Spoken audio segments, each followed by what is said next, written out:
نہیں نکلی۔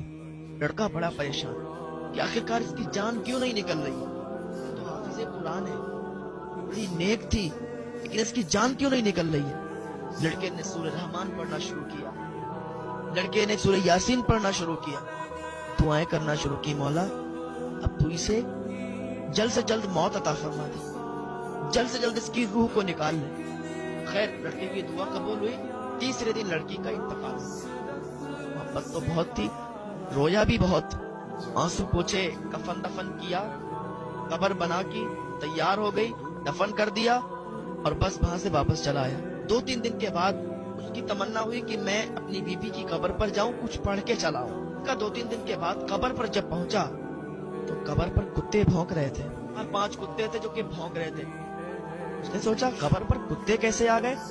جب قریب گیا تو کسی اور کی قبر نہیں بلکہ اسی بیوی کی قبر تھی، اس کی اہلیہ کی قبر تھی۔ اس نے ایک ڈیرا اٹھایا، کتوں کو مارا، کتے بھاگ گئے۔ گھر پر آیا، بڑا تعجب تھا، بڑا عجیب لگ رہا تھا کہ یار ایسا کیسے ہو سکتا ہے، قبرستان کے اندر اور بھی قبریں ہیں، ہماری بیوی کی قبر پر اور پھر حافظ قرآن بیوی، اس کی قبر پر کتے کیوں بھونک رہے ہیں؟ پوری رات اس بات نے اسے سونے نہیں دیا۔